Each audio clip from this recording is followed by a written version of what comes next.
What I'm going to perform now is a little part of it, which was the first part of the whole thing that I wrote, and it was initially just a piece on its own, and it went on to perform the whole show. And it's a true story, other than the name in it, and it's called Maria, and it goes like this. Maria worked on the checkouts. She served me the day I had my interview. Her natural blonde hair, highlighted by a coat of peroxide, like a picture within a painting. Her brown eyes and round sun-tanned face were scarred with a plaster just above the top left of her lip, covering a piercing deemed unacceptable by the management. She used to wear this perfume, which made my nostrils anxious any time she wasn't there.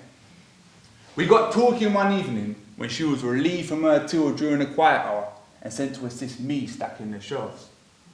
I knew I liked her as soon as we started talking, because my lips went from a state of being unable to form sentences to suddenly pebble-dashing words and desperate attempts to hold her attention and make me sound interesting, but just coming across as a gibbering wreck. Barely able to stand due to my knees wanting to give way, as my stomach was simulating the kind of sensations that I'd only ever had riding the vampire ride at Chestnut. She told me she was into drum and bass and hip-hop and wrote poems. I told her I was an MC, and I was trying to convey to her my frustrations about other MCs who didn't know when to stop rapping and let the music breathe, and I wasn't one of them. I knew when to stop. I weren't no motor mouth and I rapped at half the speed like hip-hop, but I lacked the confidence those rude boys had, that arrogant swagger, the type of which attracted girls. As an MC, every time I went to perform at a gig, or in fact, any time I went to talk to a girl that I liked, it was like a pack of pit bulls were circling the perimeters of my fears. Whilst I sat in a carousel, repeatedly riding it round and round, wishing I could just jump off and make a break for it in some reoccurring fairground nightmare. I couldn't concentrate on anything I was doing. My nerves were corrupting all reason. I placed a baked bean tin on a shelf full of shampoo and didn't even notice until she corrected me, laughing. These conversations continued over a period of weeks. I began every shift with a wish that she was working too, savouring every second of speech, begging for minutes more. She was interesting.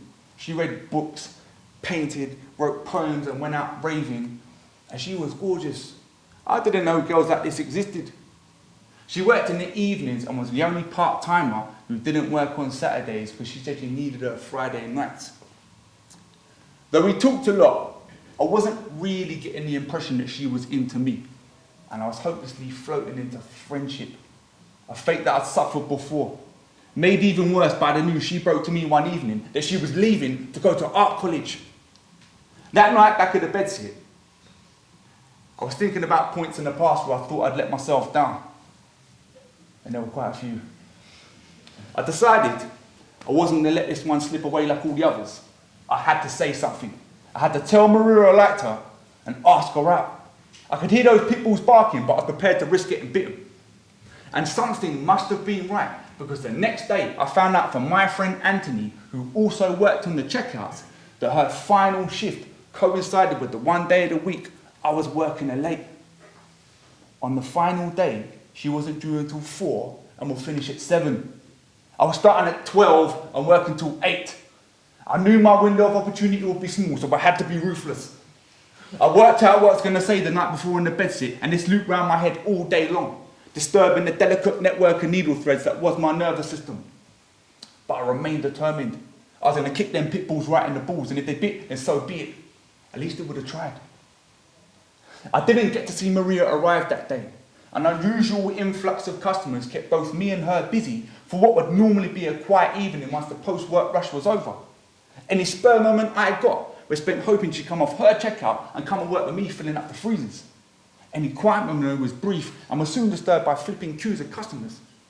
When I checked the clock for the first time, it was already gone 6. I knew time was running out and I was beginning to lose the plot when I likened myself to Keanu Reeves in Speed, on speed. As my behaviour started to become more frantic. At 6:45, 15 minutes left, hauling a cage full of booze too fast around the corner, I tipped it over and smashed a whole crate of beer onto the shop floor. By the time I ran upstairs to the warehouse to get a bucket, mop and dustpan, then dealt with a complaint from a customer and proceeded to unload the cage that I should have already dealt with, it was 7:10. I went straight to the checkouts.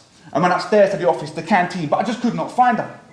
An announcement, then when I go to the PA for her to return to the checkouts, but she never appeared. She was gone. I went back to the aisle where the booze was and began filling up the shelves like I was supposed to. I was never really one to skive off or break rules. And of course, by now, the shop had pretty much emptied and I was on my own. 21, and I still hadn't cracked the code. I'd let a few go before without saying the thing and regretted it. This one was going to hurt. Maria was something else. I'd not met a girl like her before. She wore white and red Air Force Ones and like hip hop and drum and bass. I thought that was probably punching above my weight anyway. Most of the other guys who worked there fancied her. What was I thinking? Failure had become an all too reoccurring theme as if it was pre-written in my DNA. For no particular reason, probably just looking for some Dawson's Creek moment of enlightenment, I stood looking at the expensive whiskies in the glass cabinet until I caught my own reflection. I saw that blue Sainsbury's top with my orange name badge, a shaved head into a high fade, complete with the 8-carat trimmings of a chain, earrings and a bracelet, all the exterior hallmarks of a small-town wide boy applied to an all-too-familiar face, and I quickly looked away. I stayed staring at the rest of the booze on the shelf, then turned around to face the front of the store, where I could see past the checkouts, through the big glass windows to the street drinkers sat outside, on the pavement and in the bus shelters, swigging on their massive bottles of cheap cider and Tudor Rose. And I decided that I'd be better off if I just concentrated on getting the simple things right, like getting all the labels and the whiskey bottles aligned and facing the front. I had to take this one on the chin. I was pretty sure it's what my dad would have said. The bottles on the top shelf took a bit of reaching to rearrange, so I had to get up onto my tiptoes. After bringing my arms back down from a stretch, out of nowhere, suddenly my peripheral vision picked up movement to my left, and my heart pitch shifted up a couple of beats.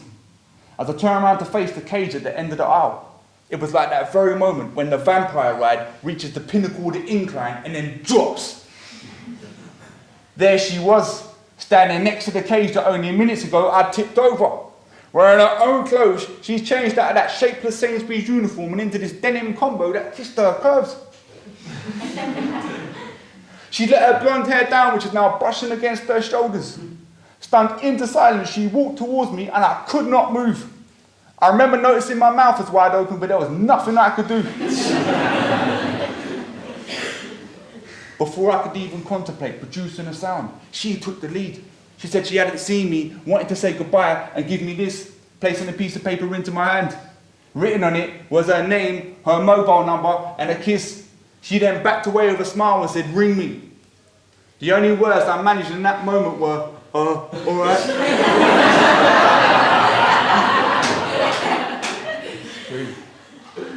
I stood there for God knows how long until I finished my shift.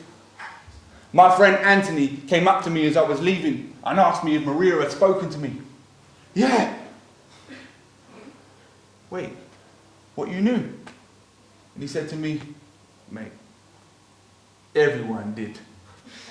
Thank you very much for listening tonight.